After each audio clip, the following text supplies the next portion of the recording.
આજનો lecture start કરીએ. ગઈકાલનું આપણે થોડું રિવિઝન કરવાનું છે, બરાબર. શું હતું? ઘન પદાર્થોના યાંત્રિક ગુણધર્મો આપણે ભણવાના છે, ભણતા છીએ. એમાં આપણે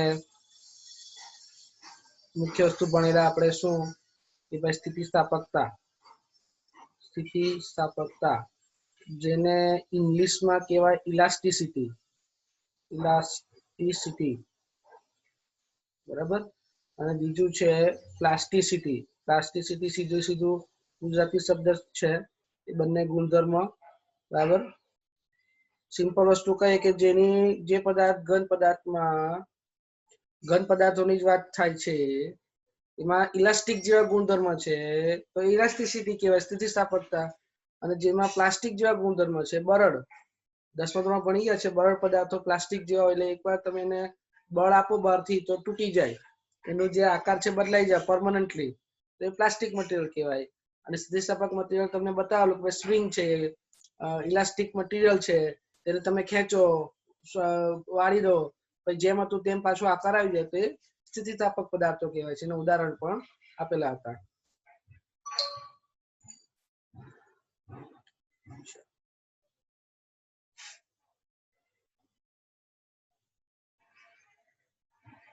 હવે આજે આપણે થોડા લેક્ચર જોઈશું વિડિયો લેક્ચરમાં, બરાબર.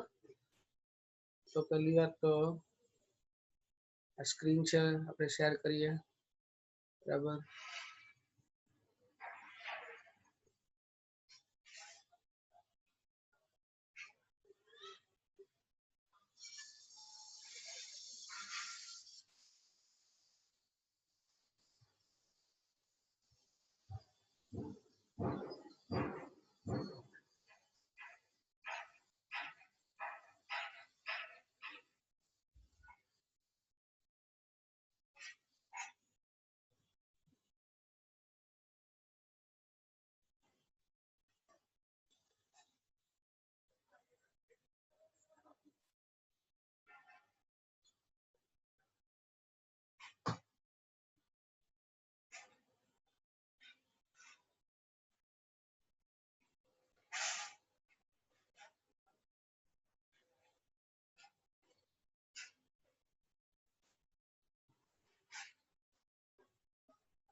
ચાલો, સ્ક્રીન પર તમને એક વિડિયો દેખાશે, બરાબર.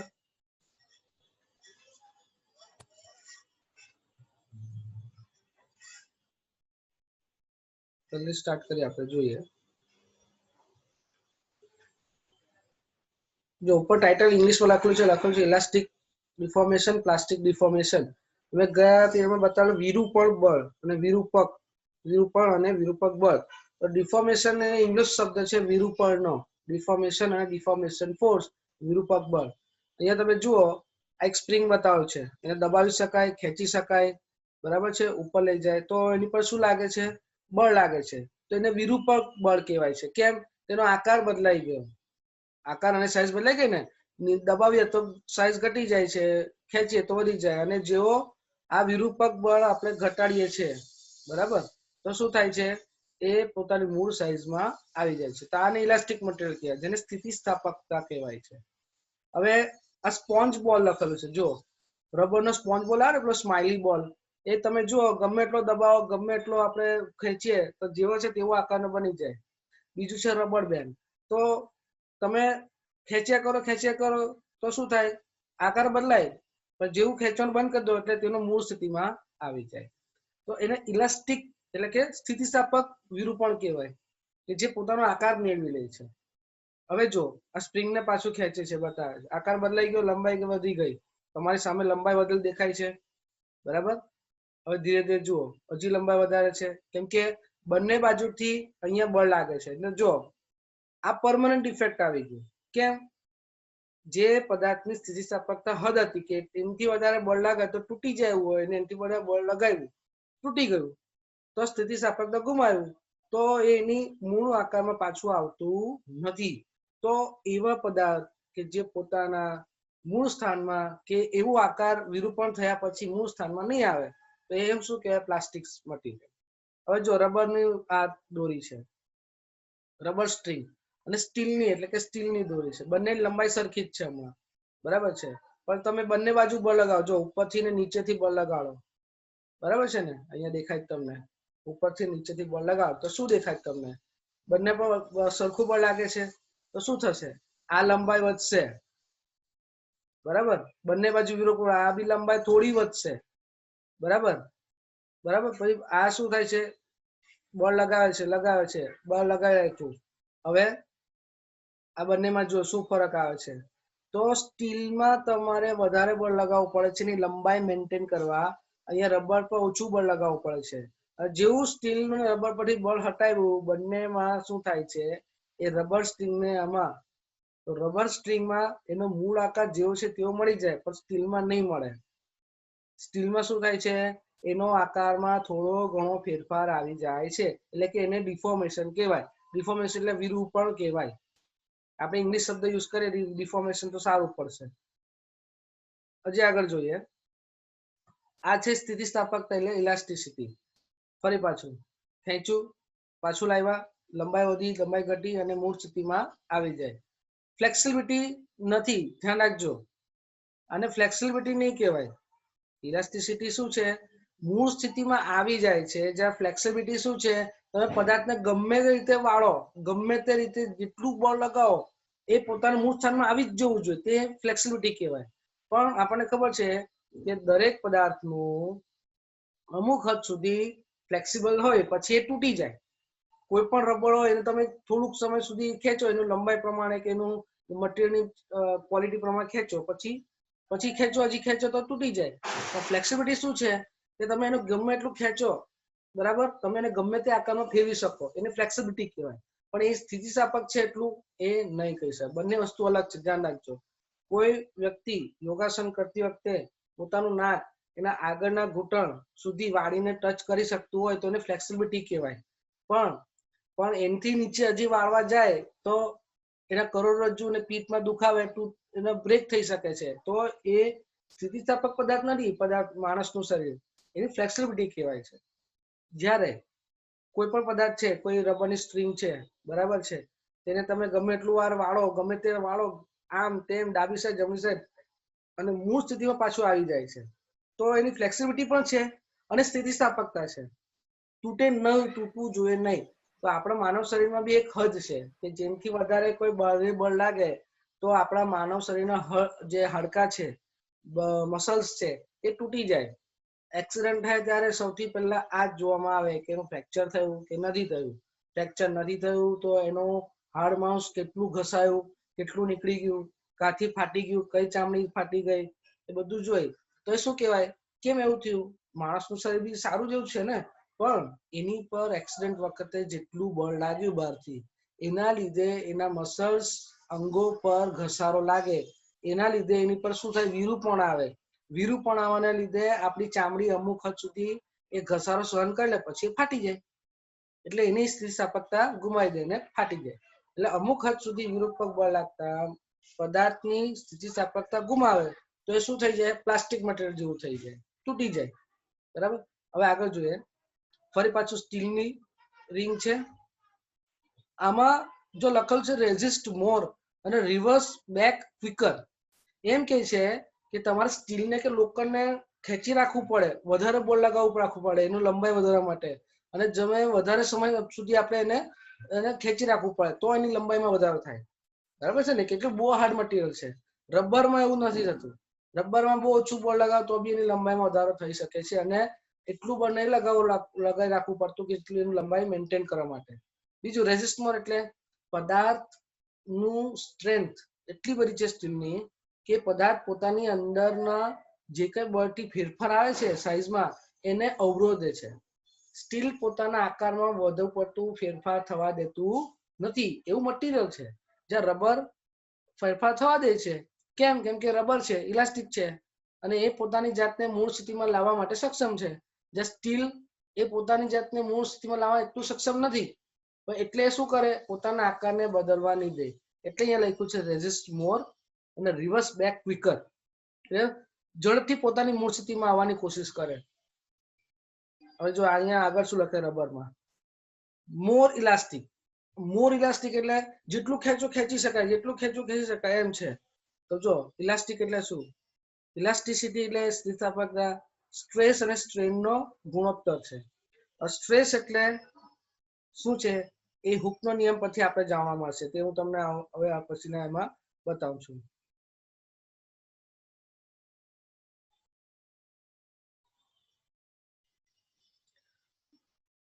હવે અહીંયા જોઈએ આપણે સ્ટ્રેસ અને સ્ટ્રેન એટલે શું છે, બરાબર? વિકૃતિ અને આપણે જોઈએ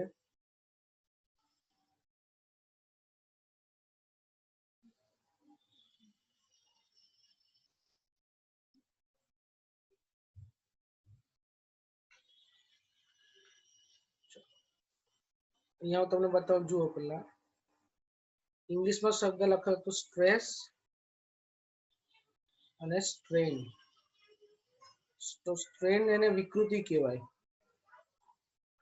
આ વિકૃતિ એવો શબ્દ છે કે એનો બે મતલબ કાઢે, પણ આપણે અહીંયા ભણવાને લગતો મતલબ કાઢે. વિકૃતિ એટલે પદાર્થમાં આકાર કે પરિમાણ બદલાય. કેવો બદલાવ આવે? પરમાનન્ટ બદલાય એટલે વિકૃતિ કહેવાય. હવે જો મેં તમને બતાવું કે આ એક સ્કેલ છે. માની લો કે આ એક સ્કેલ છે, બરાબર? આમાં આંકડા આપેલા છે. તમે અહીંયાથી જોરથી ફટકારો છો અહીંયા, તો શું થાય છે? આટલો ભાગ એનો તૂટી જાય છે. હવે સ્કેલ કેવી દેખાય તમારી? આટલી જ દેખાય છે. એમ આ જો તૂટેલો ભાગ છે, બરાબર છે? આ તૂટેલો ભાગ. તો આ જે કહેવાય ને, આ વસ્તુ જે થઈ ને તેને આ પદાર્થની વિકૃતિ કહેવાય. કેમ કે એનામાં ફેરફાર આવી ગયો. વિકૃતિ કહેવાય આ પદાર્થની. વિકૃતિ એટલે કે આકારને લઈને, પરિમાણને લઈને એનામાં ફેરફાર આવી ગયો. એ વિકૃત આ સારી આકૃતિ નહીં, પણ વિરુદ્ધ આકૃતિ થઈ ગઈ. એમ ઓરિજિનલ આકૃતિ જેવી દેખાય નહીં. તમે બજારમાં જાઓ, તમે કોઈ તૂટેલી ફૂટપટ્ટી આપે તો શું કહે? આ તો તૂટેલી છે, આ ફૂટપટ્ટી નહીં લેવાય. મને આખી ફૂટપટ્ટી જોઈએ. તો આખી ફૂટપટ્ટી કેવી મસ્ત નવી લાગે. તો નવી ફૂટપટ્ટી એનો મતલબ શું કે એકદમ ચકાચક પૂરેપૂરા આકારની છે, એમાં વિકૃતિ નથી. બરાબર ને? બજારમાં કોઈ વસ્તુ આપણે જોઈએ ને, જો તૂટેલું છે, ફાટેલું છે, કાણું પડેલું છે, એવું જોઈએ, તે શું છે? એ બધી વસ્તુ આપણે જે ધ્યાનમાં રાખીએ કે ભાઈ આપણને વસ્તુ પૈસા આપીને પૂરેપૂરી આખી જોઈએ, તો આખી નહીં હોય તો એ વસ્તુ શું કહેવાય? તૂટેલી વસ્તુ કહેવાય. સેકન્ડ વસ્તુ બી કહેવાય. બરાબર? Second hand. તો એ જે આકારમાં ફેરફાર છે પરમાનન્ટ, અને જે વસ્તુ હવે આકાર દેખાય તેને વિકૃતિ કહેવાય. હવે સ્ટ્રેસ છે એને પ્રતિબળ કહેવાય. ગુજરાતીમાં પ્રતિબળ. બળ ખબર પડે, પણ પ્રતિબળ શું છે તે તમે આપણે સમજીએ. આપણે વિકૃતિ સમજ પડી ગઈ કે આકારમાં કોઈ પણ જાતના બાહ્ય વિરૂપક બળ. બરાબર? હું લખું છું અહીંયા વિકૃતિ શું છે મારી ભાષામાં. ચોપડીમાં લખવાનું સમજાવીશ. પદાર્થના આકારમાં વિરૂપક બળ લગાવતા ફેરફાર જોવા મળે. એ કેવો? તુરંત પણ હોય અને પરમાનન્ટ બી હોય. એટલે કે પરમાનન્ટ બી થાય અને તાત્કાલિક બી હોય. એટલે કે ફેરફાર આવે બી તાત્કાલિક થોડા સમય માટે, અને ફરી પાછું મૂળ સ્થિતિમાં બી આવી શકે, અને પરમાનન્ટ ફેરફાર બી આવી શકે. તો તેવી સ્થિતિમાં આને વિકૃતિ કહેવાય. બરાબર છે? ચોપડીમાં એની અલગ વ્યાખ્યા છે, હું તમને સંભળાવું. વિકૃતિ માટે ચોપડી વાળે બહુ અલગ જ શબ્દોમાં ઉપયોગ કરેલી છે કે કોઈ પણ પદાર્થના લંબાઈ ઊંચાઈ પહોળાઈમાં વિરૂપક બળ લગાડતા તેના લંબાઈમાં ફેરફાર થાય, પહોળાઈમાં કે આકારમાં કોઈ પણ જાતના ફેરફાર જોવા મળે, બરાબર, તો તે ફેરફાર અને તેની મૂળ આકાર કે લંબાઈના ગુણોત્તરને વિકૃતિ કહેવાય છે. એટલે એમ કહે છે કે પદાર્થ ના આકાર, હવે આકારમાં ત્રણ આવશે, લંબાઈ 2 પરિમાણ, લંબાઈ કે ઊંચાઈ આવે ને, બરાબર, પછી લંબાઈ અને પહોળાઈ, લંબાઈ પહોળાઈ એ રીતે આપણે લઈએ, બે રાશિ આવે, લંબાઈ પહોળાઈ અથવા તો લંબાઈ ઊંચાઈ, કોઈ પણ બે, આ ત્રણ માંથી આ જે આવે છે, બરાબર, કોઈ પણ ત્રણ માંથી બે નું કોમ્બિનેશન આવે તો એ શું થઈ જાય, દ્વિપરિમાણિક એનો વિકૃતિ કહેવાય. અને ત્રીજું છે કદ, કદ વિકૃતિ એટલે ત્રિપરિમાણિક આવશે. ત્રિપરિમાણિક એટલે એના ત્રણેય, આજે ત્રણેય કહેવાય ને, ડાયમેન્શન કહેવાય, એના ત્રણેયમાં ફેરફાર થાય અને એમાં જે ફેરફાર આવે તો વિકૃતિનો વ્યાખ્યા છે કે લંબાઈ હોય તો એનો ફેરફાર ડેલ્ટા એલ લખાય, એલ એટલે લંબાઈ, લેન્થ, અને એની જે પદાર્થની મૂળ લંબાઈ છે એનો ગુણોત્તરને આ વિકૃતિ કહેવાય, તેને સંગત વિકૃતિ કહેવાય. શું કહેવાય? પહેલી વિકૃતિ સંગત વિકૃતિ, તો લંબાઈ બતાવી છે.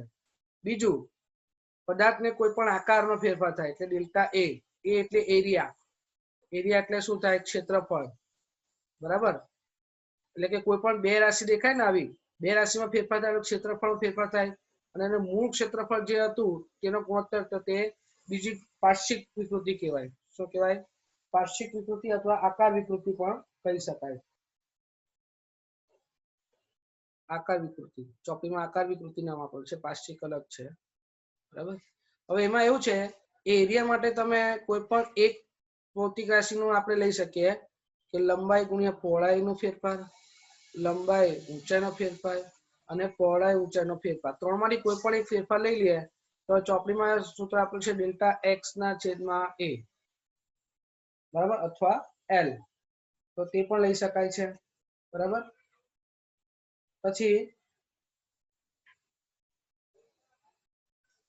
સ્પર્શીય વિકૃતિ અથવા આકાર વિકૃતિ કહેવાય તો એ આ આવી ગઈ, આકાર વિકૃતિ એ સ્પર્શીય વિકૃતિ પણ કહેવાય છે.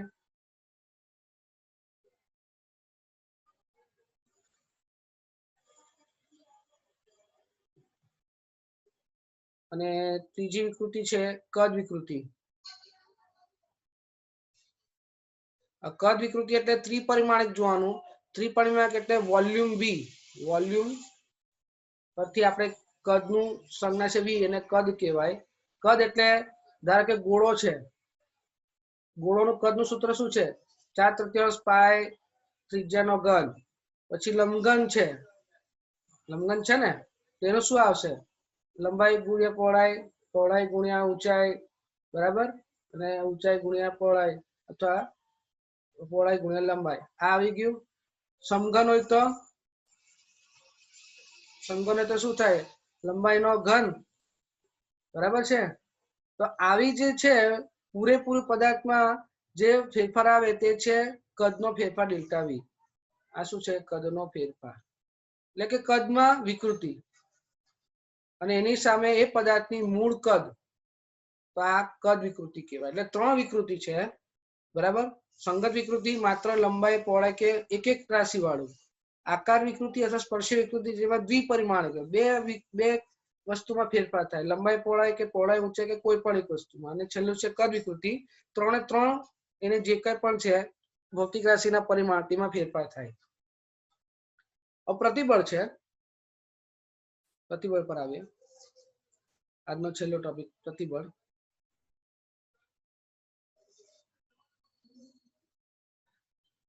ધ્યાન રાખજો, પરીક્ષામાં કઈ પૂછવાનું નથી, પણ આની પરથી જ બધું આગળના ટોપિક આવશે. તો એવું કે છે, પ્રતિબળ ક્યારે ઉદ્ભવે? પદાર્થમાં વિરૂપક બળ લાગતા, આ મારી ભાષા છે, વિરૂપણ ઉદ્ભવે છે. શું થાય છે? વિરૂપણ ઉદ્ભવે છે. તો પદાર્થ પોતાની સ્થિતિસ્થાપકતા, પદાર્થ પોતાના આકાર જે છે, આકાર સાઈઝ છે, એને આપણે સ્થિતિસ્થાપકતા કહીએ. સ્થિતિસ્થાપકતા કહીએ ને જાળવવા વિરૂપક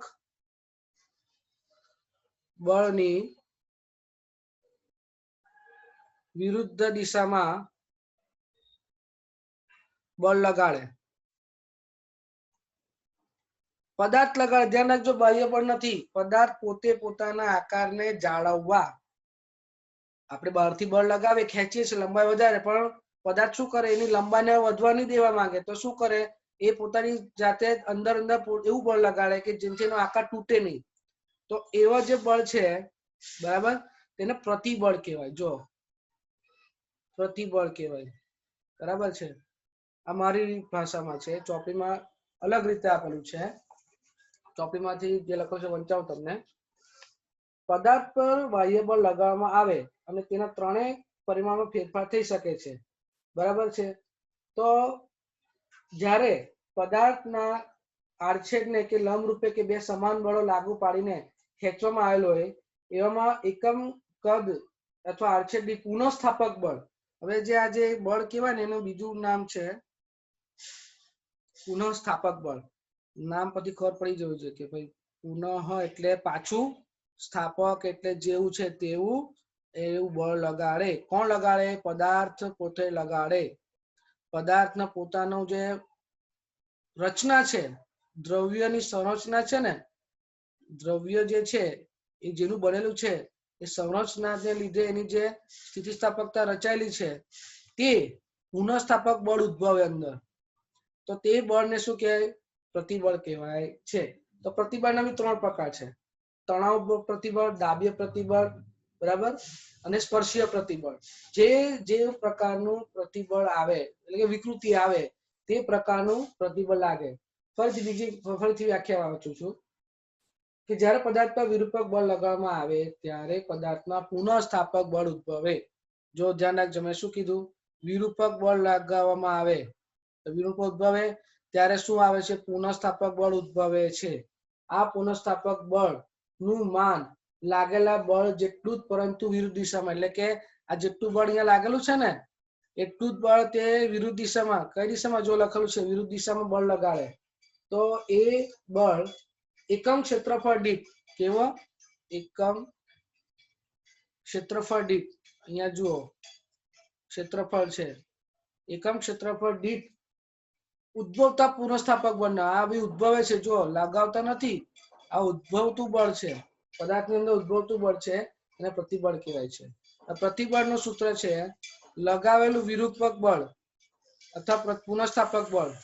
આ ઉદ્ભવ્યું છે ને, પુનઃસ્થાપક બળ ઉદ્ભવ્યું, એના છેદમાં ક્ષેત્રફળ, એકમ ક્ષેત્રફળ.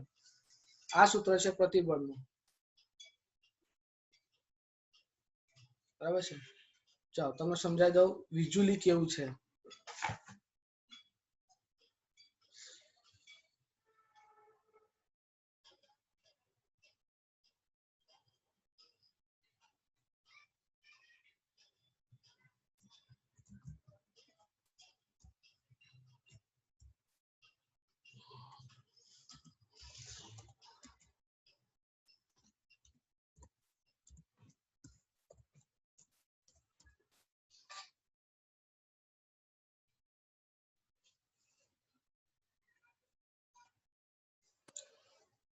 ચાલો જોઈએ, ફટાફટ આપણે જોઈ લઈએ.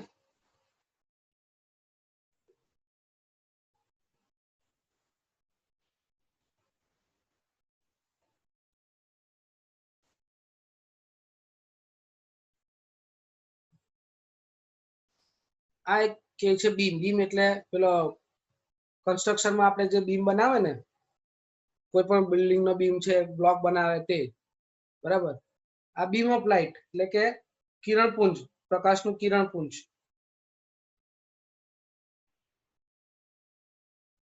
આ લાકડાનું પટ્ટો, બરાબર.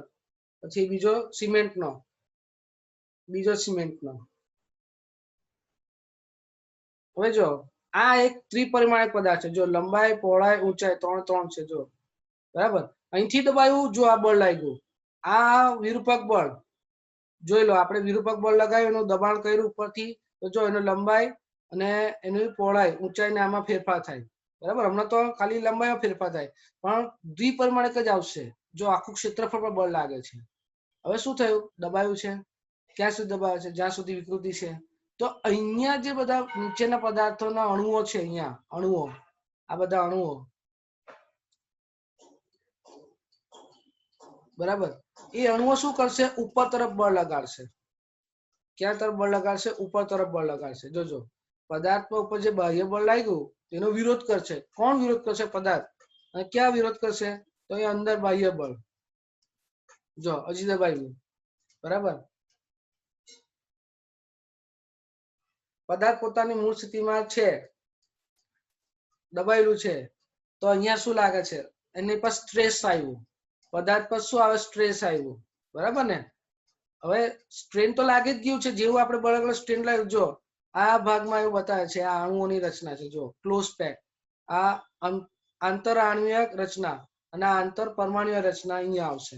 બંને શું ફેરફાર થાય, જો આવી રીતે ફેરફાર થાય. જેવું છોડો એટલે એનો અણુઓ વચ્ચેનો ગેપ ઘટી ગયો, અને જેવું દબાવ્યું તે આપણો અણુઓ વચ્ચેનો ગેપ ઓછો થઈ ગયેલો. એટલે કે જેવું આપણે ઉપર બળ લગાડીએ, નીચે દબાવ્યું એટલે સ્ટ્રેન લાગ્યું, એટલે વિકૃતિ થઈ, આકારમાં વિકૃતિ આવી. અને એટલા ભાગ પર શું થયું, એટલા ભાગ પર પ્રતિબળ લાગ્યું. કે આપણે ધારો કે 10 ન્યૂટન જેટલું બળ લગાવ્યું, તો એ બળ અહીંયા આવશે, ફોર્સ. અને ક્રોસ સેક્શન એટલે એરિયા, એરિયા એટલે ક્ષેત્રફળ. આ જેટલા એરિયાના ઉપર આટલું બળ લાગ્યું તેનો ગુણોત્તર એટલે શું કહેવાય, આ પ્રતિબળ કહેવાય.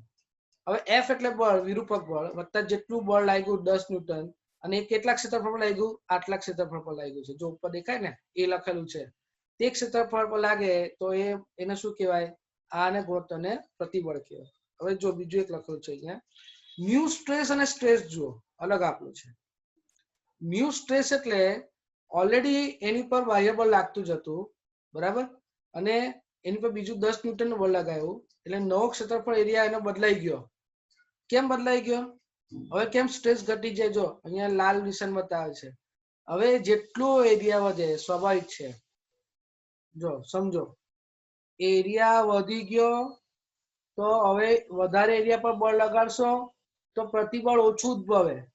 સ્વાભાવિક છે કે કોઈ પણ પદાર્થનું જ્યારે ગુણોત્તરમાં છેદમાં વધારે સંખ્યા હોય ને અંશમાં ઓછી સંખ્યા હોય તો ગુણોત્તર કેવો થાય, ઘટે. અહીંયા ગુણોત્તર કેવો છે, બળ એટલું જ છે. હવે ક્ષેત્રફળ વધી ગયું તો અહીંયા શું થશે, ક્ષેત્રફળ વધી ગયું એટલે બળ એટલું જ રહેવાનું, તો ગુણોત્તર ઘટશે. તો જેમ ક્ષેત્રફળ મોટું, જેટલા ક્ષેત્રફળ પર આપણે બળ લગાડીશું એ ક્ષેત્રફળ મોટું થાય તો શું થાય, તેની પર વિરૂપણ જે આવે તે વધારે આવે અને વધારે બળ લગાવવું પડે અને સ્ટ્રેસ ઓછું થાય. એને એકમ શું છે ભાઈ, બળ ના છેદમાં ક્ષેત્રફળ, તો ન્યૂટન પ્રતિ મીટર નો સ્ક્વેર. આનો એસઆઈ યુનિટ આવશે, હમણાં આવશે, newton. Cross section area metre square, newton પ્રતિ મીટર નો વર્ગ. હવે તમે દબાણ ભણી ગયા છો, દબાણનો એકમ પણ સેમ જ છે અને આનો એકમ પણ સેમ જ છે, પણ બંને વસ્તુ અલગ છે, ધ્યાન રાખજો. એ તમને નેક્સ્ટ લેક્ચરમાં ભણાવીશ. અને બીજો એકમ પાસ્કલ બી લઈ શકાય, બરાબર છે. જો હવે સ્ટ્રેન, આ છેલ્લું, સ્ટ્રેન શું છે, change in dimension, original dimension. આ ઓરિજિનલ ડાયમેન્શન એટલે ઓરિજિનલ સાઇઝ. જેવું બળ લગાવ્યું વિરૂપક બળ એટલે ડાયમેન્શન બદલાઈ ગયું, એટલે કે આકાર બદલાઈ ગયો. હવે આ જેટલું છે ને, આ ફેરફાર જો આ ગ્રીન લીટી વાળો દેખાય ને, એટલો ફેરફાર છે, બરાબર. આ મટીરિયલ બીમ, આ ફેરફાર આટલો, આની લંબાઈમાં આટલો, મૂળ લંબાઈ આટલી, આટલી લંબાઈનો ફેરફાર થાય છે. જો હમણાં બતાવશે ગ્રીન લંબાઈ, આ ડેલ્ટા એલ. તો ડેલ્ટા